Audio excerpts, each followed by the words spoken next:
Reka nizere ko mumeze neza mwebwe tubana kuri YouTube channel Oroman Update, kora subscribe niba utarayikora ndetse utarajya muri group WhatsApp urebe link tuba twashyize muri description y'video ujoininge iyo group ibintu bimere neza cyane. Nababwiye ngo ngiwe hano kuri Oroman Update icyambere na amakuru nyabona kabisa mu bwo bwita nyabagezaho.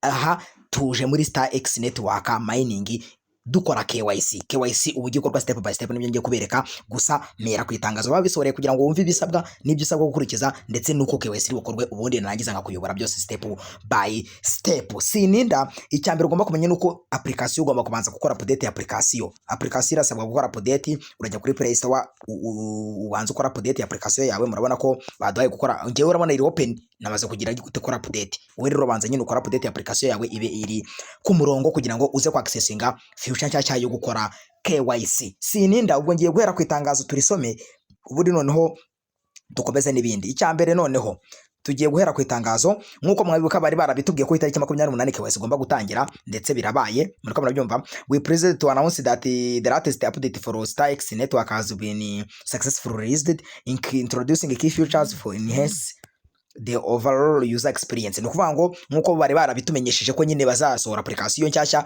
bamaze kuyisohora ndetse irimo za feature nshyashya. Feature bongeyemo niyo KYC, bazanamo ya spin cyangwa se guspininga na wheel no gukina ya magame nyine yo gukaraga. Ibintu ngibyo nibyo bagaruyemo ubu biri live muri application nshyashya. Noneho bakomeza bakubwira yuko KYC verification is now available.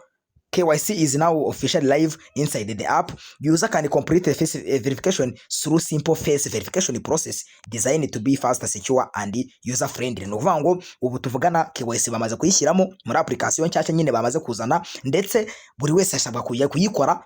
Uri kubyumva mu buryo bworoshye, ni gukora face verification nyine, nta bindi bintu byinshi. Face verification irahagije, ibintu bikagenda neza cyane. Noneho ibyo basaba rero byumve update requirement. No kuvuga ngo update requirement barakubwira yuko umuntu nibura agomba kuba afite Star X 1000 kuri balance yawe. Niba uzi ko wenda uri mushyashya ukaba utaraguze Star X 1000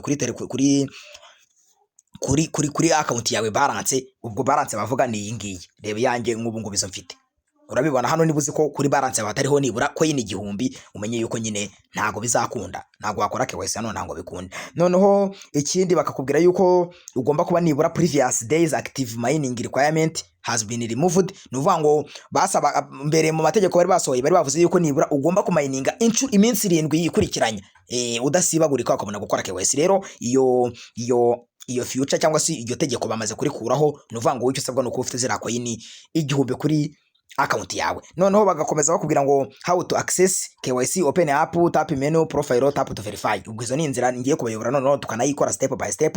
Noneho ikindi bakomeje barakubwira ngo important, akantu k'ingenzi cyane, please make sure to update the app from Play Store to access the KYC feature. Nuvuga ngo ugomba kubanza kwa updating application. Ibi ngibi nubikora urajya murayibura nutakora update application kugira ngo nyine bibone nta kintu uri bubone. Noneho ikindi hano barakubwira ngo harimo na spin na wheel, nababwiraga nyine bwa buryo bwo gukaraga bongeyebo. Barakubwira ko now live nabyo niyo future nayo iri available, offer users to new and interactive way to engage to yarn with the platform. Nuvuga ngo ni uburyo nyine buzaye bugufasha kuba waninjiza Star X nyinshi nyine. Ubwo bizaye bisaba nko kukubetinga nyine, ugashyiraho izawe bikikaraga cyangwa se bakabiguhera bonus, ugakaraga izuriye zikajya kuri balance yawe. Noneho bakakubwira nawe uburyo ya accessingwa, barakubwira uburyo wa accessinga spin, opening app, ukajya kuri menu ukareba lucky tap to lucky spin, ugahita ubibona nabyo, ubundi ukagira gute uka-updating ibintu bikagenda neza cyane. Noneho banakomeza bavuga ko platform improvement is this update also include performance and enhancements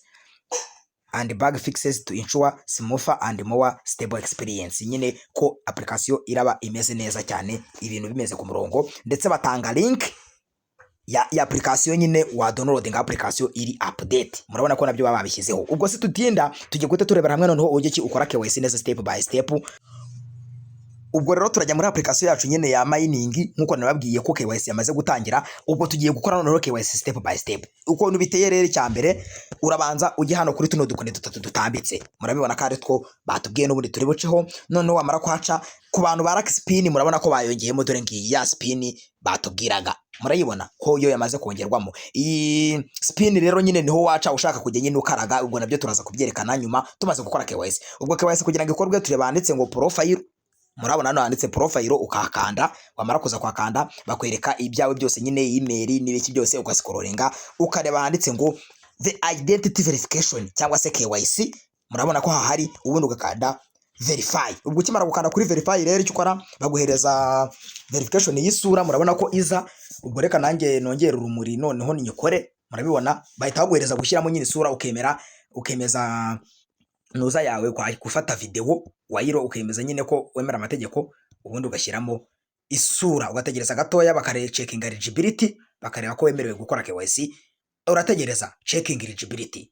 Ahangaha icyo ukora nta kindi wowe usibye gutegereza gatoya, bakabanza bakareba ko uri eligible cyangwa se wemerewe kugira ibyo ukora. Murabona ko hano hasi barabikwereka, hano hasi murabona, dore ngibi barakwereka ngo checking eligibility. Urategereza gatoya bakabanza bakareba nyine ese izako yene igihumbi ziri kuri balance, ese ko account yawe imeze neza. Ibyo nibyo barimo baracekinga. Iyo bamaze kubona ko babicekinze bakabona babikoze neza, ugira gute ushyiramo isura yawe. Isura yawe rero reka dutegereze gatoya turebe ngo ikorwa gute. Muriko murabyumva, reka turindire gatoya turebe ko isura ikorwa. Yego, ubwo ngiye gushyiramo isura noneho barambwira kureba ibumoso iburyo, ubwo marebe barahita bansaba kuhumbya, baransaba guseka, ndebe ibumoso, ndebe muri screen neza, ugategereza amasegonda.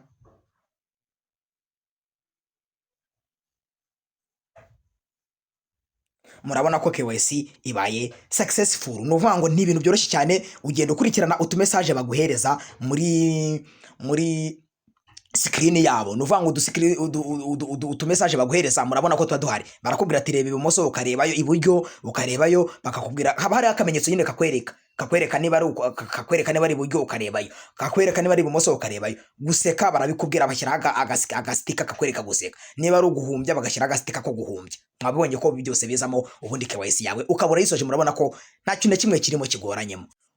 Ubwo rero nawe nuko uraza kubigenza, ubundi ubwo ugahita ukanda kuri continue KYC. Ubwo mamya ko turi mu bantu ba mbere, ndetse murabona ko bahita batwereka ko yabaye verified. Ako kanya bahita bakubwira ko yamaze kuba verified, nta bintu by'amaranga muntu n'ibikiwoya. Murabona ko ibyo nta birimo, ni ukuvuga ngo wicyo usabwa, ndetse bagahita bagushyiraho n'akabaji. Murabona ko hano hejuru akabaji kariho kerekana ko koko wakoze KYC ikaba verified. Ubwo rero nawe nuko uri buze gukora KYC yawe. Ubwo iyo umaze gukora KYC nyine nta kindi kiba gisigaye usibye gutegereza ko tuzahabwa coin. Nta bindi bintu usibye ku mining, ugakomeningira ku gihe, ubundi toto supply yizo twemerewe ku mining yarangira, coin bakazaziguhereza, ibintu bikagenda neza cyane. Ubwo wowe utaragira nyine ushaka gukina nare amagame, ukanda hano, wamara kwakanda ugakanda hano handitse ngo Lucky Spin. Urahabona handitse ngo Lucky Spin, naho bongeyemo hashyashya bakakwereka iziri free. No kuvuga ngo iziri free iyo kanzeho nka hano, reka nkandeho mu birebe. No kuvuga ngo iyo hariho spin y'ubuntu nyine birikaraga, murabona ko byikaraze, ukagira gute ugatombora. Murabona ko nombaye coin 20 za StarX. Ubwo nshaka kongera gukandaho ndeba ads, murabona ko bavuga ngo ni watch ad to spin. No kuvuga ngo ureba ad, wamara kuyireba cyangwa se ads wasoza kuyireba, ukongera ugahita gukaraga ukinjiza ibiceri. Uri kubyumva naho nawe urabona ko hari ibiceri byinshi cyane byo gukorera, ubaye ufite gahunda ushaka kongera ibiceri ufite, ushaka kugira ngo ubyongere. Ubwo rero nayo nindi nzira bongeyemo. Ibya KYC byo ndigezeramo bibonye ko irakunda, igahita yemerwa direct, nabyo gutegereza ngo ibiki n'ibiki. KYC bahita bayivalidating ako kanya, igahita yemerwa, ndetse ugahabwa n'akabaji kakwereka ko koko KYC yawe yamaze kuba passed. Ubwo rero ngiye ndabashimiye, video zacu zo nakagaruka. Wagira ikibazo yaza kumbaza muri comment, link abashaka gutangira no mining namwe mwaza kunyandikira kuri WhatsApp, nkabafasha mukayitangira. KYC yo murabona ko yamaze gutangira. Urasabwa kuba ufite coin nini buri gihumbi kuri balance, ubundi warangiza ugakora update application, kuko baduhaye gukora update, wabisoza nabyo ukagira gute, ugahita uhabwa kugira gute ku KYC yawe, ugahita uhabwa kuyikora, ugahita inemerwa ku kanya. Murabona ko ihita yemerwa direct. Ubwo rero twe tuzabure muri video z'ubutaha. Ndasoje video zacu zo nakagaruka kuri Urumuri Update. Ubaye utarakora subscribe wayikora, ubaye utarakora share wayikora, ubaye utarakora like kuri video wayikora, ubaye utarajya muri group ya WhatsApp Urumuri Update wareba link muri description y'video ukajoining iyo group. Ikindi ubaye hari project utari murakora, kurikirana Urumuri Update kugira ngo iz project zose zina kwihereye cyangwa se wiboneye kuri Urumuri Update. Iyi baye scam turababwira ngo iyi ni scam tuyihorere, ubwo amakuru yawe twongera kuyatanga, ariko project tuzi twabahaye tuzi ko ikiri kuraninga, amakuru yaje turayaguhereza, ibintu bikagenda neza. Tuzabure muri video zo gutaha rero.